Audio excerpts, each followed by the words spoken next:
ዛሬ ብዙ ሰዎች በብቸኝነት ሕይወታቸውን ያማቅቃሉ። የብቸኝነቱ ሁኔታ ደግሞ ዘር፣ ቀለም የሚወስነው አይደለም። በመላው ዓለም የብቸኝነት መቅሰፍት አለ። ብቸኛ በሚሆኑበት ጊዜ የተለያዩ አይነት ድምጾችን ይሰማሉ። አንዳንድ ጊዜም እውነት የሚመስሉ፣ አንዳንድ ጊዜም እውነት የማይመስሉ፣ ዞሮ ዞሮ ውስጣዊ የህይወት ለብቻ የማድመጥ ችግር የብዙ ዓለም ትውልድ መከራ ሆኗል። ብዙ ጤናማ ሰዎች ናቸው ብለን የምንገምታቸው አገር አቅኚ መሪዎች፣ ፖሊሲ አውጪዎች፣ መርህ ነዳፊዎች፣ በፍልስፍና ዳራ ውስጥ ሌላ የታሪክ ጉዞ ያላቸው ሁሉ ጭምር የብቸኝነት መንፈስ ያጠቃቸዋል።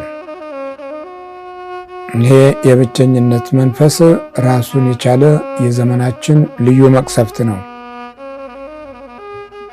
ብቸኝነት አካላዊ እና መንፈሳዊ ስሜትን ጤናማነትን እንዳይመጣ የሚያደርግ የተለየ የውስጥ በሽታ ነው።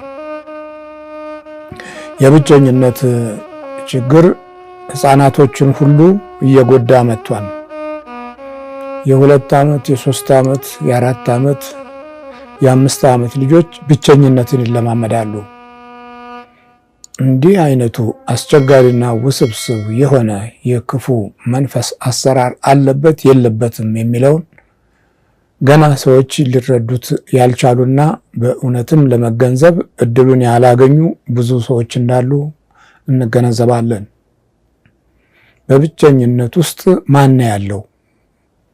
ለምንድን ነው ልጆች ብቸኛ መሆን የሚፈልጉት? ከትምህርት ቤት ጀምሮ ብቸኛ እንዲሆኑ የታቀደና የመንፈስ ሴራ አለ የለም? በመናፍስት ጉዞ ውስጥ ያለውን ነገር እንዳናቀው ምን ያህል የተደበቀ ሚስጥር ሆኖ ሕይወታችንን ጎድቶታል። እና ይሄን የመሳሰሉትን ነገሮች ቤተሰቦች ለማጥናትም ሆነ ለመገንዘብ አልቻሉም። ልጆች የብቸኝነት መንፈስ ይዟቸው በር ዘግተው በተለያየ አይነት ሀሳብ ተውጠው ውስጣቸው ሲማቀቅ የማየቱ ጉዳይ የዛሬ የብዙ ቤተሰብ ልዩ ችግር ነው። እና ብቸኛ የሆነ ሰው ለሀገር ይጠቅማል? ለወገንስ ይጠቅማል? ራሱንስ ይጠቅማል? እንዴት ነው?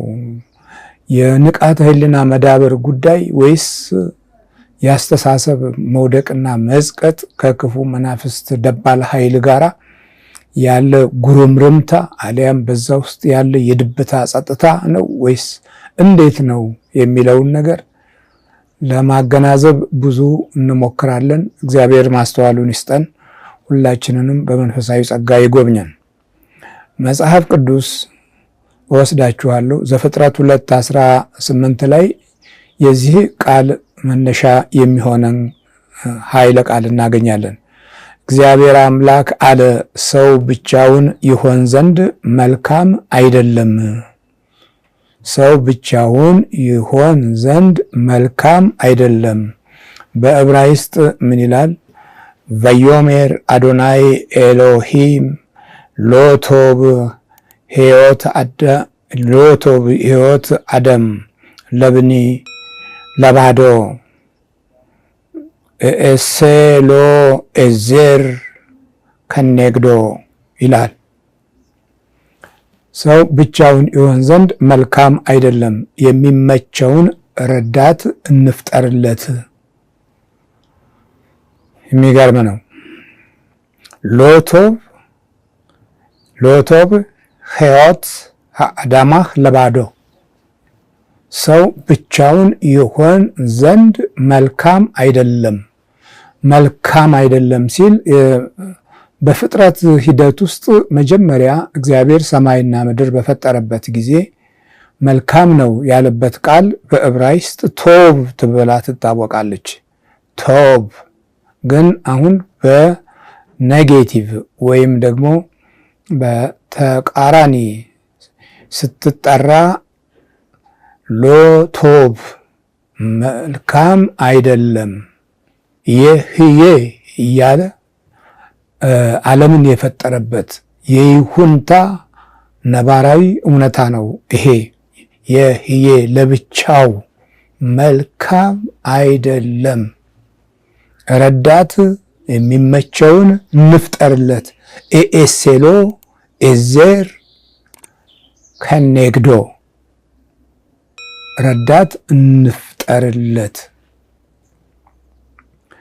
የህዬ የይሁንታ ይሁን እያለ ዓለምን እንዳስገኘ እኛንም በሱ አምሳል በሱ ክብር በሱ ፊት በሱ ገጽና በሱ እስትንፋስ መፈጠራችን ላይ ያለውን እውነት ስናይ የህዬ ነው። የህዬ ማለት ይሁንታ ይሁን የሚል በጎ ሰማያዊ ፈቃድ የታከለበት ነው። ስለዚህ በእንዲህ አይነት ሞገስ ውስጥ በእንዲህ አይነት ተፈጥሯዊ ስጦታ ውስጥ የተፈጠረ የሰው ልጅ ለብቻው ይሆን ዘንድ መልካም አይደለም። በመጀመሪያ ደረጃ አንድ ትውልድ የብቸኝነትን መንፈስ ለማራቅ ብቸኛ የሚያደርጉትን ነገሮች ሁሉ በየጊዜው ሊመጡ በየጊዜው ሊፈጠሩ በየጊዜው ሊፈለሰፉ ይችላሉና ይህንን በቅድመ ሁኔታ ሰዎች እንዲማሩ ሕፃናቶችም እንዲያውቁት ያስፈልጋል። ሰው ብቸኛ ሲሆን የስነ ምግባር መንፈሳዊ ተስፋዎች ይቋረጡበታል። ተው የሚባለውን ለመተው እንዲችል የሚያስችሉ መንፈሳዊ የህይወት ጥበቦች ይሩቁበታል። ብቸኝነትን ያተኮረ ሰው ስነ ምግባር የለውም። ከዛም አልፎ ተርፎ ቤተሰባዊ የሆኑ ባህሎች፣ ወጎች፣ ስርዓቶችን ለማወቅ እድል አያገኝም። ብቸኛ ነዋ። የብቸኝነት መቅሰፍት ነው። የብቸኝነትን መቅሰፍት የምንከላከለው እግዚአብሔር እንደነገረን መንገዱን ስናውቅና ስንረዳ ነው። እናትና አባቶችም ይህንን እውነታ ሲያውቁ እና ሲረዱት ነው። ወይቤ እግዚአብሔር ኢኮነ ሰናየ ለእጓለ እመሕያው ይንበር ባህቲቱ አላ ንግበር ሎቱ ቢጸ ዘይረድኦ። የሚደንቅ ነው። እግዚአብሔርም አለ ወይቤ እግዚአብሔር አለ። እግዚአብሔር እንዲህ አለ። ኃያሉ የፈጠረን አምላክ አለ። እሱ ሲናገር እሱ ሲል ይሆናል። ለምን? የሁሉ ጌታ የሁሉ ነባራዊ እውነታዎችን አስገኝ ነው። ስለዚህ ኢኮነ ሰናየ ለእጓለ እመሕያው ይንበር ባህቲቱ፣ ሰው ብቻውን ይኖር ዘንድ ብቻውን ይሆን ዘንድ ኢኮነ ሰናየ መልካም አይደለም። ሎቶብ ያለው የዕብራይስጥ ማለት ነው። ሎቶብ ቶብ ሰማይን ይሁን አለ፣ በይሁንታው ፈጠረ። ምድርንም ይሁን አለ፣ በምድርንም ፈጠረ። በጨለማ ውስጥ ብርሃን ይብራ አለ፣ ይሁን አለ፣ በይሁንታ ውስጥ ብርሃን ተፈጠረች። በእግዚአብሔር ጉልበት፣ በእግዚአብሔር ኃይል፣ በእግዚአብሔር ጥበብ ብርሃናቶች ህልውናቸውን አገኙ። በጣም ታዲያ የሚገርመው ሰው ብቻውን ይሆን ዘንድ መልካም አይደለም ነው። አየህ፣ መልካም አይደለም። እና ብቸኝነት አካላዊና መንፈሳዊና ስሜታዊ ጤንነትን በእጅጉ ይጎዳል።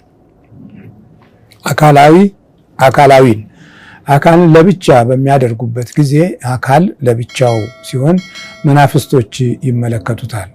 አካል ለብቻው ከሆነ ደግሞ ከእግዚአብሔር ጋራ ከቅዱሳን መላእክት ጋራ ከቅዱሳን መንፈስ ጋራ ሲሆን የዛን ጊዜ ብቸኝነት አይደለም፣ የበረከት፣ የጸጋ፣ የሞገስ፣ የሰላም፣ የፍቅር ሰው መሆኑን ያመነ ሆኖ ሲገኝ ነው። ያኛው ብቸኝነት የህይወት መርህን በመንፈሳዊ ኃይል የተከተለ ነው። ይሄኛው ብቸኝነት ግን አካልን ለብቻ ማግለል። በዚህ በ21ኛው ክፍለ ዘመን ውስጥ በጣም ብዙ የህብረተሰብ አካል ብቻውን በመሆን ጊዜውን ፈጅቶ ዘመኑ አልቆ ከታሪክ ውጭ ሆኖ ግማሹም ለብቻው በየቤቱ ኖሮ በተናጠል ሐሳባቸውን መግባባት የማይችሉበት መንፈስ ላይ ሲደርሱ ሚስትም ለብቻ ሞታለች፣ ባልም ለብቻ ሞቷል። በር ተዘግቶ ሞቷል። ሽማግሌዎች ሳይቀሩ እናትና አባት እየተባሉ በታሪክ አንድምታ ውስጥ የቆዩ በአካባቢያዊ ተፈጥሮ ገጽታ ውስጥ የበላይነት የነበራቸው በብቸኝነት መንፈስ ተመተው በር ዘግተው ደርቀው የቀሩ በውጭ ዓለም ብዙ ናቸው። ዛሬ የእኛም ትውልድ እንደዚሁ አይነት ነው። በአካላዊ ባህሪው ላይ የብቸኝነት መንፈስ፣ ስሜቱም የብቸኝነት መንፈስ ይሆናል። አካላዊ ገጽታው በር ዘግቶ ለብቻ ሲሆን በውስጡ በኩል ያሉት ስሜቶችም ደግሞ የዚያኑ ያህል መንፈሳዊ ጉዳቶችን የሚያጠነክሩ ናቸው። መንፈሳዊ ጉዳቶች ብቸኛ ሆኖ መኖር፣ የስሜት መንፈሱ ብቸኝነት ነው። ከሰዎች መራቅ፣ ከቤተሰብ መራቅ፣ ከወገን መራቅ፣ ከልጆች ወይም ከማህበራዊ ህይወት መራቅ፣ እነዚህ የብቸኝነት መንፈስ የተለየ የህይወት ጉዳትን አጠንክረው የሚያመጡ ናቸው። በስሜቱም ይጎዳል፣ በአካሉም ይጎዳል። በዚህ አይነት መንገድ ሊገባ የሚችል አንዳንዱ በሱስ የተጠመደ ነው። ህፃናቶች ምንም አይነት የሱስ ነክ ነገር ባህሪ ባይኖራቸውም ግን ለብቻ የዚህ የመናፍስቱን የድህረ ገጽ ተልእኮ ውስጥ ገብተው ለብቻቸው እንዲመለከቱ ይደረጋሉ። በ4 ዓመት በ5 ዓመት በኢንተርኔት ልክፍት በቀላሉ ስለሚለከፉ ከቤተሰቡ ይልቅ የራሳቸውን ስሜት ፈጥረው በር ዘግተው ለብቻቸው ሲቃትቱ እናገኛቸዋለን።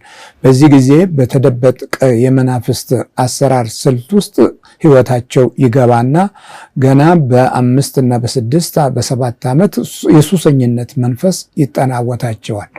በህይወታቸው ውስጥ የስሜታቸው አንዱ አካል ይሆናል። በዚህ ጊዜ ለትምህርት ያላቸው ፍላጎት እየቀነሰ እየጠበበ ይመጣል።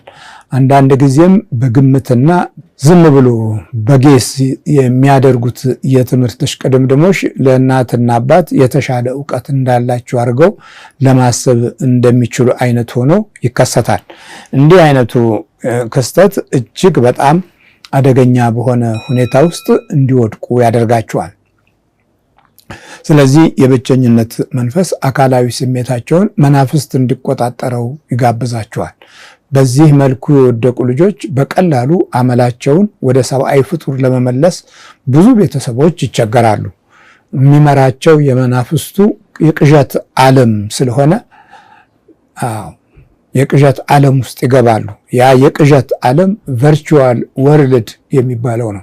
ቨርቹዋል ወርልድ ማለት በምናብ ምስል ውስጥ ህይወታቸውን ማሳለፍ፣ በምናብ ምስል ውስጥ ባህሪያቸውን ማቆራኘት፣ በምናብ ምስል ውስጥ አካላቸውን ሱሰኛ ማድረግ ቨርቹዋል ወርልድ ብለው የምናብ ምስል ሰጥተዋቸዋል። ያ የምናብ ምስል በመላው ዓለም በተለያየ አይነት መንገድ በሞባይል፣ በኢንተርኔት፣ በተለያየ ድህረ ገጽ ላይ ውስጣዊ ህይወታቸውን በሚከታተል መናፍስታዊ ጥበብና ዘዴ ዓለምን የሚቆጣጠሩበት የሰይጣናዊ መንገድ አካሄድ ነው። ቨርቹዋል ወርልድ ላይ እንደርሰናል። እንግዲህ እኛ ደግሞ የዓለም ምናባዊ ምስል ውስጥ ታስረህ መዋል፣ ከጊዜ ወደ ጊዜ እያሻሻልህ ያንን እንደ አመልና እንደ ሱስ አርገህ መያዝ። የሚጨበጥ ነገር የለም፣ የሚያዝ ነገር የለም፣ ግን በምናባዊ ምስል ትዋኛለህ።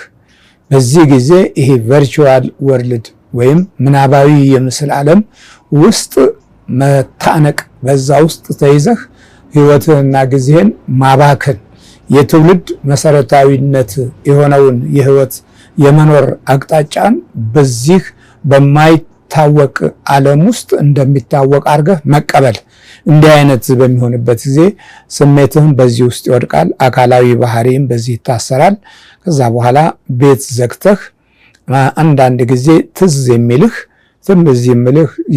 ለሰውነት የሚያስፈልጉ ነገሮች ብቻ ወይ ስርብህ ወይም ሲጠማ፣ አንዳንዴም እንዲህ ባለ ነገር ውስጥ ከቆየህ ምግቡም መብላት መጠጣቱም አይታይህም። ምክንያቱም የራስ ዓለም እየፈጠርክ ነው። ሌላው ዓለም በፈጠረልህ ውስጥ በምናብ እየተጓዝክ ነው፣ በምናብ እየበላህ ነው፣ በምናብ ሚስት እያገባህ ነው፣ በምናብ እየሰራህ ነው። ግን እውነታው እዚህ ጋር ምንም ጭብጥ የሆነ ነገር የለም። የምናብ ዓለም፣ የምናብ ዓለም፣ የምኞት ዓለም ብቻ እያይኸው በዛው ጭልጥ ብለህ የምትጠፋበትን የክፉ የመናፍስት የሴራ አገዛዝ ሰውነትን እንዲቆጣጠር ያደርገዋል። ይሄ መናፍስታዊ ነው ወይስ ስሜታዊ ነው ወይስ አካላዊ ነው ስንል አካልህን መጠቀሚያ የሚያደርግ ስሜትህን ለመቆጣጠርና በመናፍስት እይታ ውስጥ እንድትገባ የማድረግ ዘመናዊ የዚህ የሰይጣኒዝም ዓለም ትውልድ ቅንብር ነው። በመሆኑም በዚህ በ21ኛው ክፍለ ዘመን ያለው ትውልድ ቀደም ሲል ከነበረው ትውልድ የማሰብ ችሎታውና በባህሪውም በኩል ይሄ ነው የሚባል ውጤት የሚያስገኝ አለመሆኑን ዛሬ በውጭውም ዓለም በዚህ በሀገርም ውስጥ ያለው ትውልድ ራሱን የቻለ ማያና መመልከቻ ሆኖናል። ከዛ በኋላ የብቸኝነት ሌላ ዓለም ፈጥሮ የማያገኛቸውን፣ የማይደስሳቸውን፣ የማይጨበጣቸውን ነገሮች ሁሉ የራሱ ተቋም ማድረግ ይጀምራል።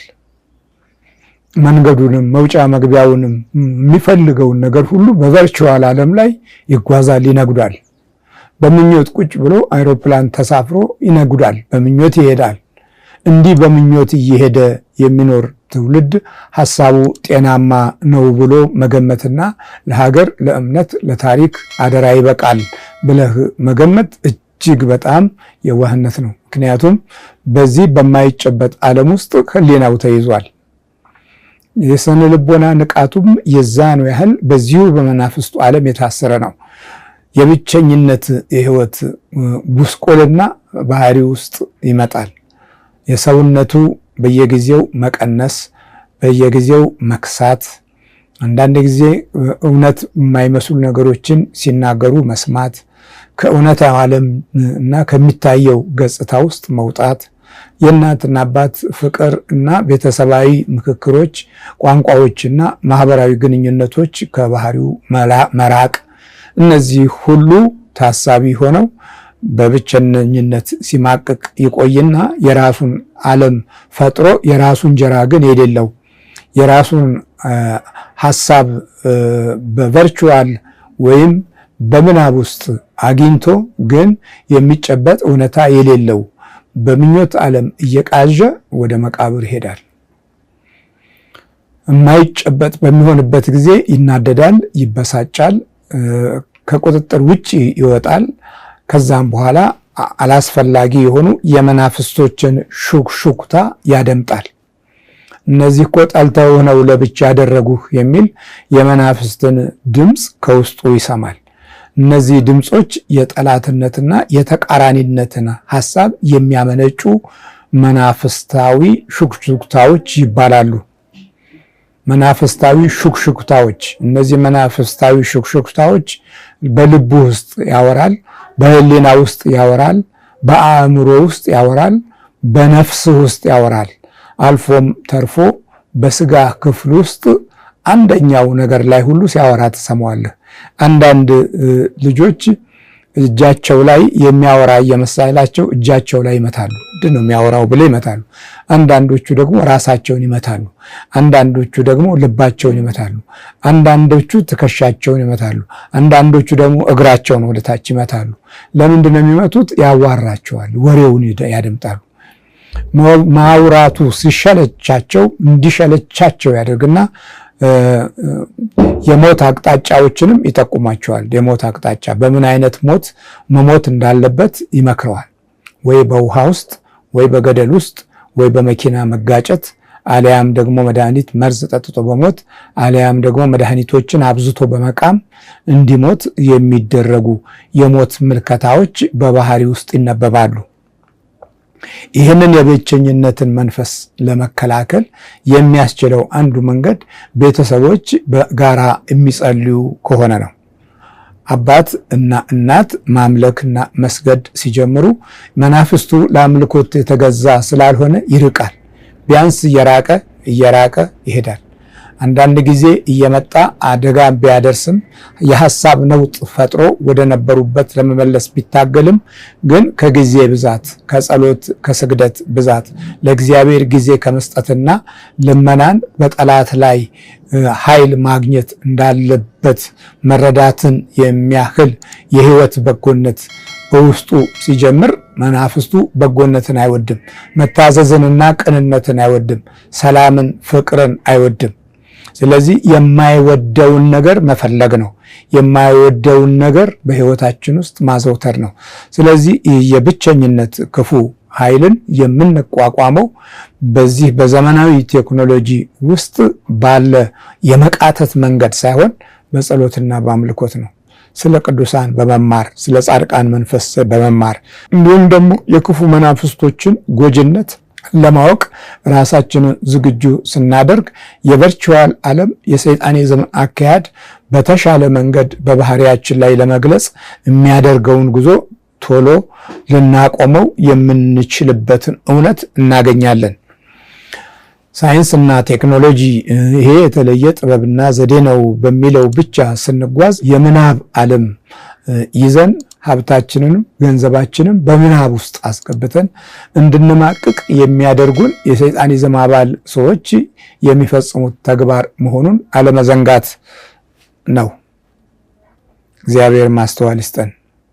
እግዚአብሔር ምንድነው ያለው? እግዚአብሔር አምላክ አለ ሰው ብቻውን ይሆን ዘንድ መልካም አይደለም። ይሄ ለጋብቻ ብቻ አይደለም፣ ለእያንዳንዱ ለተወለደው ትውልድም መሰረት የሚሆን መንፈሳዊ መመሪያና የህይወት መርህ ፖሊሲ ነው። የህይወት መርህ ፖሊሲ ነው። ብቻውን አይደለም ብሏል እኮ እዚህ ለባዶ ብሏል። ለብቻው ብቻ በዕብራይስጥ ለብቻው ይሆን ዘንድ ሰው መልካም አይደለም። በቃ እኮ ወዮሜር አዶናይ ኤሎሂም ሎቶብ ሕይወት አዳም ለባዶ ሎቶብ መልካም አይደለም ብሏል። መልካም ነው ብለን የጀመርነው የድህረ ገጾች የብቸኝነት መንፈስ ዛሬ ውጤታማ ስኬታማ የሆኑ ሰዎችን ሁሉ ተቆራኝቷል። በሀብት በኑሮ በእውቀት በስልጣን የቀረሽ የማይባሉ ሰዎች ብቸኞች ናቸው። ብቸኞች በሚሆኑበት ጊዜ ሐሳብ ይጠፋቸዋል። ስለዚህ ከጊዜው ከዓለም እና ከስጋውያን ከሳይኮሎጂስቶችና ከሪኦት ዓለም ምናቢስቶች ከነሱ ሐሳብ ሲወስድ ወደ ቨርቹዋል ይጠጋሉ። በምናብ ውስጥ ይኖራሉ። በምናብ ውስጥ ሲኖሩ በምናብ ይመራሉ፣ በምናብ ይናገራሉ፣ በምናብ ያወራሉ። ተምኔታውያን ይሆናሉ። ተምኔት ምኞት ብቻ የተምኔት ዓለም ውስጥ ገብቶ መዋዠቅ ይሆናል። ተምኔት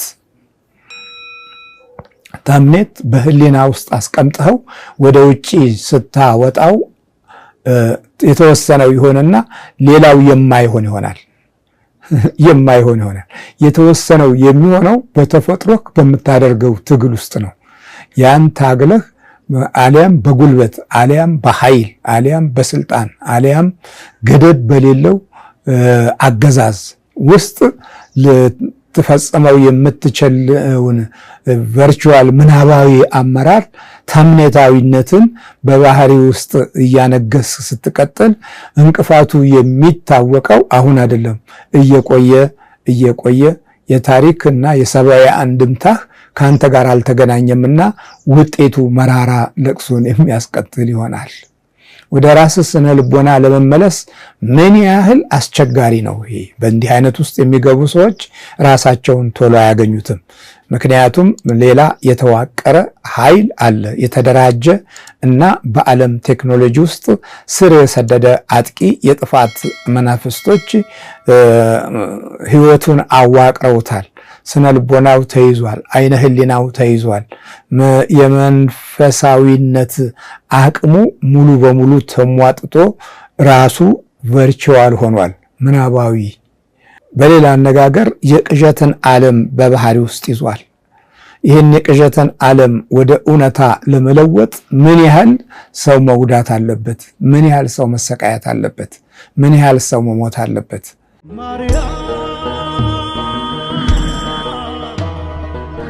አታልቅሺ እናቴ ልሰዋ ልኩኝ